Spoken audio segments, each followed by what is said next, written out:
ជំរាបសួរបងប្អូនហើយថ្ងៃនេះមករៀបចំឲ្យបានឲ្យភ្ញៀវបងប្អូនចាញ់ទៅទាំងយប់បងប្អូនរៀងយប់ហើយបងប្អូនម៉ោង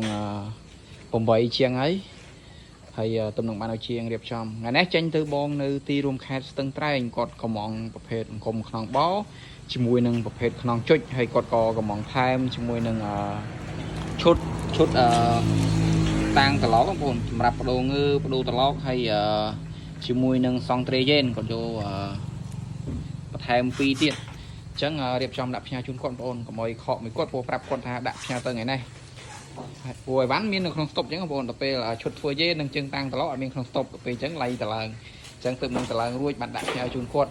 ហើយស្អែកក៏ចេញជាមួយនឹងឈុតជន់ស្មាបូមស្អែកបានរៀបចំដាក់ផ្ញើជូនភ្ញៀវអញ្ចឹងបងប្អូនគាត់យកមួយឈុតជន់ស្មាបូមចេញទៅបងនៅខាងបាត់ដំបងចឹងសម្រាប់បងប្អូនដែលមានតម្រូវការចង់បានប្រភេទបោចុចនៅជុំគ្នាអីអាចកំងបានបងប្អូនហើយប្រភេទការងារក៏នៅជាប់ភ្ញៀវច្រើនដែរបងប្អូនប្រភេទ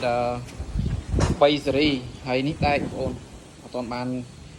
តឡើងជូនគាត់ទេបងប្អូនពូឡៃតែជាប់ថ្ងៃនេះចឹងស្អែកចាប់ដើមរៀបចំបដាតឡើងបដាភ្ញៀវមកភ្ញៀវចាំយូរចឹងណាហើយប្រភេទខ្នងបោខ្នងចុចនេះនៅក្នុងសុកនៅសល់មួយឈុតទៀតបងប្អូនមាននៅក្នុងសុកស្រាប់អញ្ចឹងបើសិនជាបងប្អូនកំងអីគឺដាក់ផ្ញើឲ្យបានលឿនអញ្ចឹងបងប្អូនឲ្យបងប្អូនរងចាំហើយជន់ស្មាក់បូមក៏មាននៅក្នុងសុកស្រាប់ដូចគ្នាបងប្អូនហើយនៅមានប្រភេទឧបករណ៍អង្គមច្រើនទៀតដែលខ្ញុំត្រូវតឡើងទុកព្រោះអត់ចង់ឲ្យបងប្អូនគាត់រងចាំយូរអញ្ចឹងបងប្អូនព្រោះ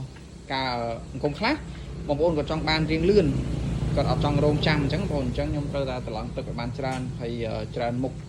ចឹងសម្រាប់បងប្អូនដែលមានតម្រូវការចង់បានអាចទាក់ទងបានបងប្អូនឆាប់អារម្មណ៍អាចឆាតជួបខ្ញុំផ្ទាល់ឬក៏បងប្អូនអាចទាក់ទងខ្ញុំបានតាមលេខ Telegram អរគុណ